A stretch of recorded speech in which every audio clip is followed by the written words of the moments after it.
नमस्कार, मैं आशुतोष कुमार और आप देख रहे हैं InKhabar.com। प्रधानमंत्री का इंटरव्यू आ गया है, उसमें बहुत सारी बातें खुलकर सामने। 2019 का चुनाव निकट है और देश में बहुत तरीके के गठबंधन बन रहे हैं और उस पर प्रधानमंत्री मोदी ने बहुत सारी चीजें खुलकर आज बात की। सबसे पहले बात केसीआर गठबंधन की, जिसे बीजेपी की बी टीम माना जा रहा था। कहा जा रहा था कहीं ना कहीं अंदर खाने से कि फेडरल फंड बनाकर कांग्रेस को कमजोर करने की कोशिश है और उस पर उन्होंने कहा कि केसीआर कोई गठबंधन बना रहे, इसकी मुझे जानकारी भी नहीं है।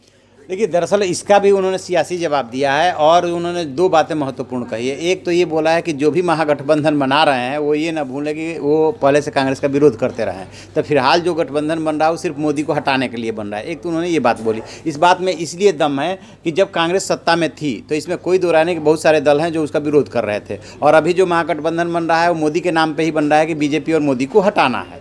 अब जहाँ तक बात आती है केसीआर के, कि उन्होंने कहा कि वो भी कुछ कर रहे हैं, वो भी ऐसे कोई गठबंधन बना रहे हैं, मुझे इसकी जानकारी नहीं। इसलिए ये इस बात की एनालिसिस की गई थी कि नहीं, वो बीजेपी के आशीर्वाद से बन रहा है, क्योंकि सबसे पहले वो नवीन पटनायक बीजेडी से जाकर के मिले थे, उसके बाद वो टीएमसी प्रमुख और मुख्यमंत्री पश्चिम बंगाल के उनसे जाकर के मिले थे, ममता बनर्जी से, और उसके जस्ट बाद जब वो दिल्ली आए तो प्रधानमंत्री नरेंद्र मोदी से मिलने गए। तो स्वाभाविक सी बात है कि जब वो उन दोनों नेताओं से मिलने के बाद नरेंद्र मोदी से मिले तो हालांकि मुख्यमंत्री जब प्रोटोकॉल में प्रधानमंत्री से मिलता है तो जरूरी नहीं कि राजनीतिक बातें हो, अपने राज्य की भी समस्याएं उठा सकते हैं, लेकिन ये स्वाभाविक है कि जब देश चुनावी मुहाने पर खड़ा है तो एनालिसिस इसकी होगी कि कहीं ना कहीं उसके पीछे बीजेपी का हाथ है, और ये है इसलिए कि केसीआर भी पहले बोलते रहे कि कांग्रेस माइनस कांग्रेस हमारे सारे विकल्प खुले हैं, तो क्यों नहीं एनालिसिस होगी कि जो है उसके पीछे बीजेपी का हाथ। एक और बड़ा सवाल उभर कर आता है कि उन्होंने सीधा कहा कि महागठबंधन कोई विजन नहीं है और जो भी लोग, जो भी छोटे दल आए हैं, घटक दल आए हैं, वो कांग्रेस के खिलाफ टूटकर उनके अंदर खाने से ही आए हैं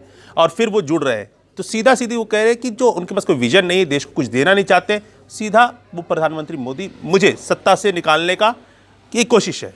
उनके वो जो ये बात बोल रहे हैं उसके पीछे ये तर्क है कि अभी तक एक वैकल्पिक राजनीति होती है।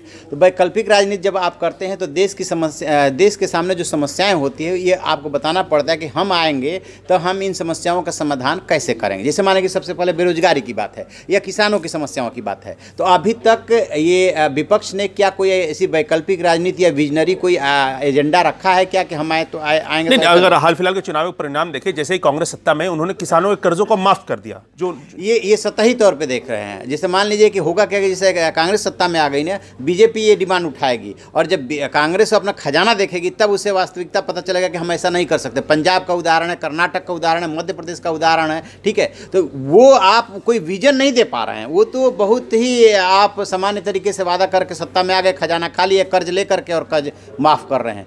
विजन चाहिए कि हम आएंगे तो ये बीजेपी भी लागू होता है सारे दलों पर कि हम आएंगे तो बेरोजगारों की संख्या सपोज कि 10 करोड़ है तो हम इसको कैसे हल करेंगे, या बेरोजगारों को हम ये भत्ता देंगे, या किसानों की समस्याओं को ऐसे स्वामीनाथन कमेटी की रिपोर्ट लागू करेंगे, वन रैंक वन पेंशन जैसे इन्होंने लागू किया वैसे हम आएंगे तो आर्मी को ये सहूलियत देंगे और इसके लिए यहाँ से हम फंड ले आएंगे।